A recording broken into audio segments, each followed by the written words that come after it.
Estamos viendo TV Perú Mundo.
Que ha dejado la puerta abierta al fin del celibato, con lo que pondría fin a una tradición que tiene varias décadas de antigüedad.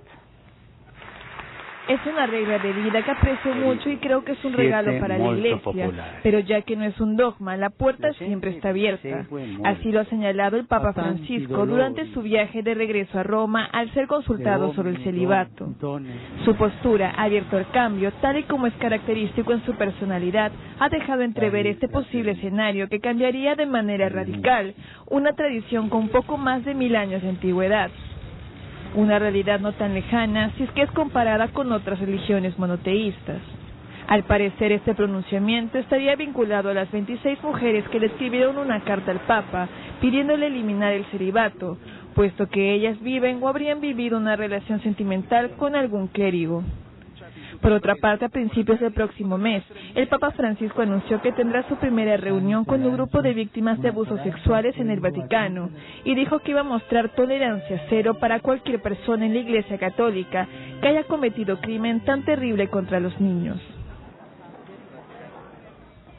Muy bien, realmente este Papa, yo creo que ya si logra poner fin al celibato va a ser recordado de todas maneras, ¿no? Está tomando una serie de medidas en las cuales yo creo que está llamando mucho la atención.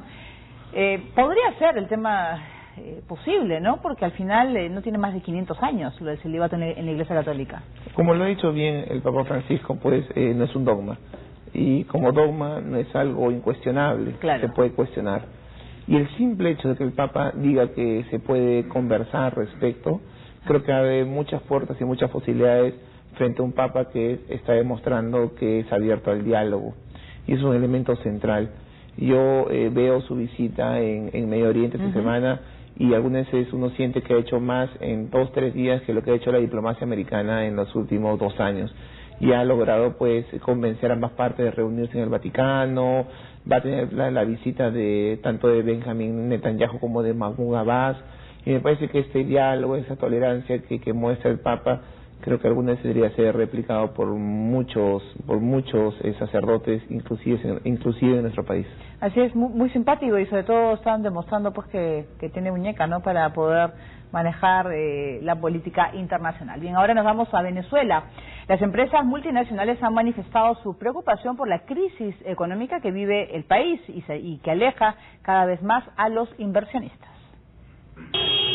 Con una de las 3 inflaciones más altas del mundo y al menos 5 devaluaciones durante la última década, el país presidido por Nicolás Maduro continúa siendo un dolor de cabeza para las firmas multinacionales radicadas allí y todo un interrogante para las empresas de gran tamaño que evalúan desembarcar en Caracas. En poco más de un año, Venezuela literalmente inventó un sistema de 3 tasas de cambio que alimentó aún más el ya hegemónico mercado negro de dólares en ese país. Aunque muchas multinacionales se aferran a tipos de cambios más favorables, por razones contables, ese beneficio podría tener sus días contados. El sistema de tasa de cambios altera en forma permanente las reglas de juego para las compañías extranjeras, dependiendo de su rubro. A la tasa oficial del gobierno, que pueden utilizar las firmas que importan productos de primera necesidad, como alimentos y remedios, cada dólar se canjea por 6,30 bolívares. A su vez, las empresas invitadas por el régimen de Maduro pueden pagar una tasa intermedia de 10 bolívares por cada billete estadounidense.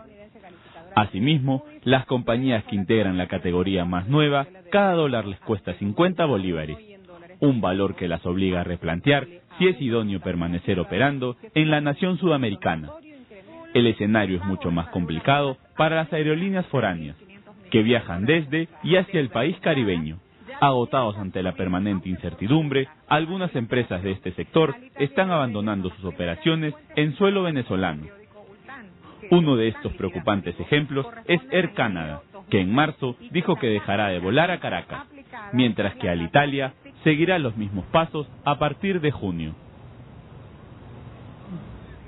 Muy bien, en los últimos días han sucedido muchas cosas. En Venezuela, por ejemplo, está que las esposas de los alcaldes opositores presos han arrasado con unas elecciones municipales y Nicolás Maduro les ha pedido pues que lo que les pide a ellas es que cesen la violencia, ¿no? Es un poquito ese diálogo que se ha quedado frustrado, ¿no? Se lo tiene que decir de una manera abierta en televisión nacional, pero sobre todo Maduro tiene que asumir este problema económico, ¿no? El tema de las aerolíneas. Estamos hablando de una deuda de $4.000 millones con el Estado. A ver, ciertamente el modelo económico venezolano no es un modelo que promueva el comercio, ¿no? No es un modelo que promueva pues la actividad comercial. Hay inflación, ha habido muchas devaluaciones, hay control de precios, hay control también a las ganancias, no se puede pasar cierto monto a las ganancias, lo cual con la inflación pues totalmente uno pierde dinero, hay deuda por parte del Estado y falta de dólares, es decir, hay una situación que no favorece el comercio. Sin embargo, hay dos temas a considerar. Uno, pues sigue siendo Venezuela un país atractivo para el comercio, inclusive para las multinacionales. ¿Por qué? Porque Venezuela importa el 80% de lo que consume. Así que sigue siendo un país atractivo, con todas las dificultades que el gobierno plantea, sigue siendo un país atractivo porque no produce mucho y todo lo importa.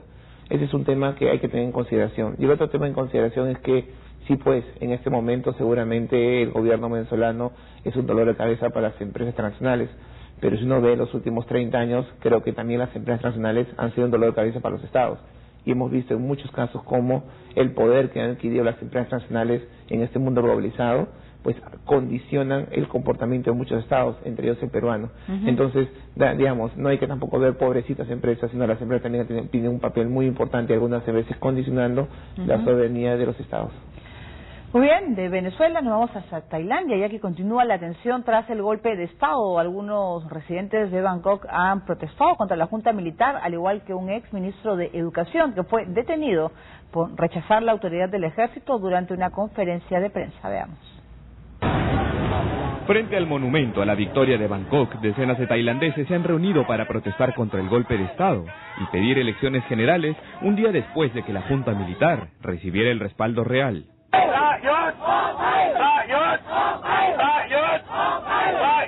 Este desafío a la ley marcial, sin embargo, ha sido menos numeroso que en los primeros días del golpe y no han registrado enfrentamientos ni otro tipo de incidentes. No es correcto si tomas el poder y aplicas un doble estándar. Ellos deben fijar la fecha de las próximas elecciones lo más pronto posible. Ahí podría aceptarlos. Otros tailandeses, en cambio, han mostrado su apoyo a los militares y al golpe de Estado, entregándole flores y regalos. Esta mujer asegura estar agradecida a los soldados porque, según dice, han salvado muchas vidas. Pero la situación en el país continúa tensa.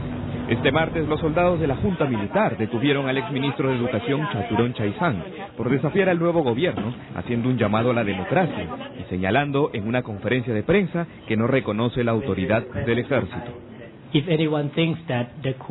alguien piensa que con el golpe se detendrá todo el conflicto y la confusión o la violencia, está mal, porque el golpe va a crear más conflicto en la sociedad. La afirmación de Chaisang no está lejos de la realidad, ya que el golpe de Estado podría afectar aún más a Tailandia, sobre todo a nivel financiero, sector golpeado desde diciembre por las protestas contra el gobierno de la destituida Yingluck Shinawatra. Muy bien, nosotros vamos a seguir con Corea del Norte. Las autoridades han acusado de espionaje a Estados Unidos por construir una torre de vigilancia junto a la frontera con Corea del Sur. Corea del Norte criticó a Estados Unidos por construir una torre de vigilancia junto a la frontera de Corea del Sur e invitó al país norteamericano a abandonar este tipo de actos hostiles que elevan la tensión. Las fuerzas de Estados Unidos están llevando a cabo vigilancia y espionaje contra Corea del Norte tras la creación de una enorme torre de vigilancia sobre una loma en la zona de la sala de conferencias de Panmunjom, indicó un representante del Ejército Popular Norcoreano en un comunicado. Aunque el ejército estadounidense no ha ofrecido información detallada sobre la torre ni sus funciones, se sabe que su construcción comenzó hace 6 meses y ya entonces se despertaron rumores sobre una posible reacción adversa de Corea del Norte. Autoridades militares exigieron a la parte estadounidense detener todos los actos hostiles que tensan la situación en Panmunjom, la aldea del paralelo 38 que divide las dos Coreas.